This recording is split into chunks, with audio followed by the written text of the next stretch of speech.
How to build strength without getting injured.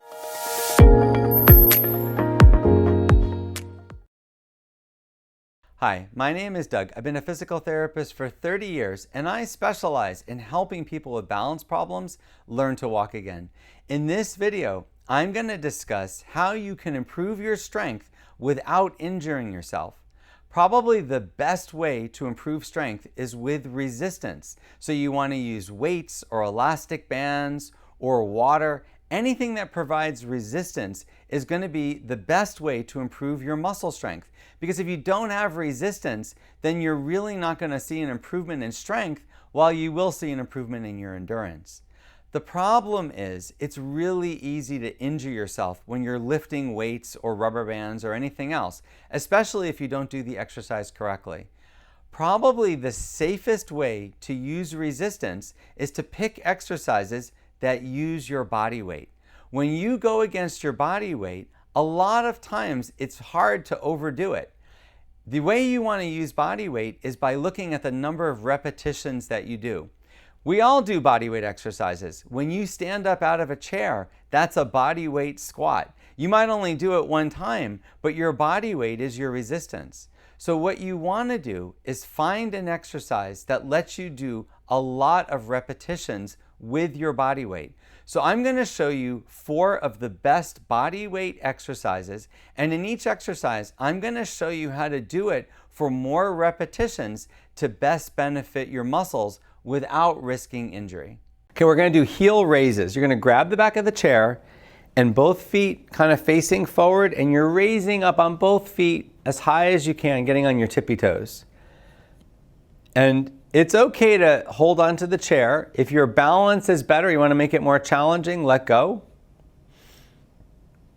But you know the chair is there. So if you lose your balance at all, you know you can grab onto the chair and you'll be safe. Now, with all these exercises, I'm doing them for 2 minutes, but you can stop as often as you want. You can stop and stand. You can even sit down and rest if you need to. Try to get back to doing it again before we're done. Try to exercise for the full 2 minutes, even if you rest, even if you slow down or stop. And not everyone is able to raise their heel off the ground. I know a lot of my patients, when they do it, they're just barely coming up.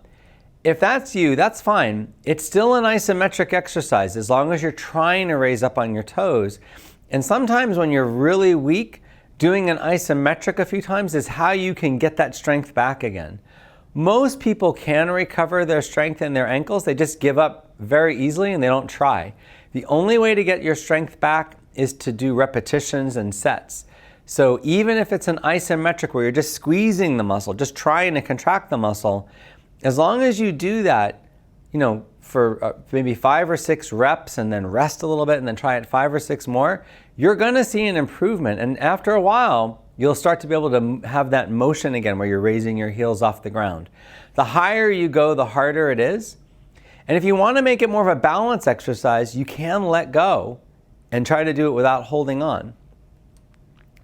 But it's okay to hold on with one finger or both hands. We're just about done. Just a couple more reps here for you to do. And that's the last one.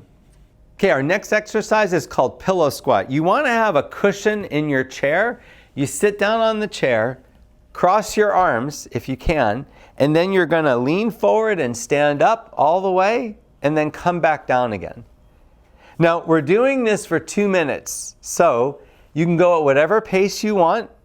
And you can stop as often as you want. Not too many people can do full 2 minutes of pillow squats, but you don't have to improve. I just want you to attempt it as many times as you can within 2 minutes. Now, if you want to repeat this program over and over again, it's a good idea to keep track of how many you do each time within 2 minutes. You can count them and just kind of mentally remember where you're at, because I think over time most people will improve. Now, if you want to push off the chair, that's fine. You can push off your knees, that's also fine. You also have a chair in front of you, so you can grab the chair and push off the chair. Your muscles will benefit no matter which way you do it. If you do it this way, you're definitely going to have better, more resistance. So over time, better results. But a lot of people can't do that. And really, it's fine. I've seen a lot of progress just pushing off each time. And you don't have to do this the entire time. It's fine if you want to sit for a minute. I'm going to try to keep going. When I'm doing this, one thing I'm making sure of is that I bend my head forward as I stand up. Normally, that's how people stand up. They bend forward and come up. People that are having trouble with standing up from a chair, a lot of times they try to stand up almost leaning back, which is not a good idea. Just a few more reps here, and then we'll be done with this exercise.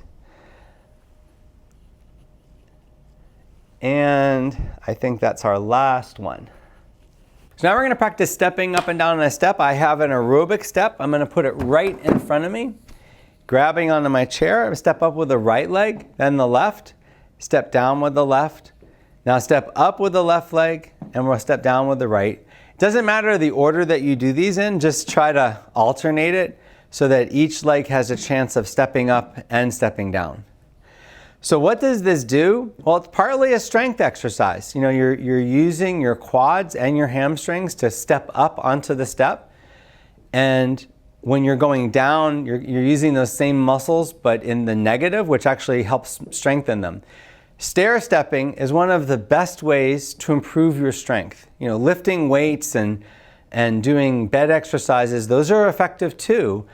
But actually, going up and down a stair and lifting your body weight up that 8-inch distance, that's actually a very effective way of building strength without risking injury. So it's a great exercise. But also, it improves our endurance. If you practice going up and down stairs, it's really easy to get out of breath because it works your lungs and your heart and your cardiovascular system. So that said, if you need to stop and rest at any point, do so. Some people that are watching this, if they do 4 of these in 2 minutes, that's a major accomplishment. They might not have gone up and down stairs in years, but using the chair in front of them, going up and down 4 times, that might be a big help. I would say just start at 4 and go to 5 and go to 6. Other people, they can let go of the chair and just do this with good balance. Some people can even, they can go at a much faster pace. The important thing is just go at your own pace. We just have a few more to go here to get to 2 minutes. But you want to keep trying to do it as much as you can for the full 2 minutes, as many reps as you can, and stop. Okay, so we're going to practice stepping sideways over an object. I'm rolled up a towel. I'm going to put it right in the center. I'm going to stand to one side of it, one hand's on the chair. I'm bringing my right leg over, and then my left leg over, and then I'm going back. Left leg and right leg. And I'm giving myself enough room to put the other leg next to it. Now the goal is to do this side to side without holding the chair. But in the beginning, I recommend one hand or both hands on the chair, like this. It's a great exercise. It makes you practice shifting your weight. It makes you practice lifting your leg up to the side, which is something that a lot of times we forget that we can do. So it's a good way to remind yourself. But you can do it with confidence because the chair is in front of you. So it lets you keep practicing it. The goal is to do it without holding on at all. If you're getting tired, if this is fatiguing, please take a rest. You can rest as much as you want when you do this. Even if you only did it 5 times in 2 minutes, it would still benefit some of you. If you're struggling, believe me, that's sometimes the most you can do. And what it also does is it helps you practice what's called a protective side step. So if you're losing your balance, one of the things you want to be able to do is quickly step to the side. It brings your feet further apart, and it can really prevent a fall if you're starting to lose your balance. Especially if your feet are tangled up, you want to be able to do this quickly. And so practicing it is one very proven way of making your balance better. Just a few more repetitions. Keep going left to right. Little bend in your knee as you're doing it to protect your knees. And that's the last one. I hope you found this video helpful. Click the subscribe button if you want to see more videos like this.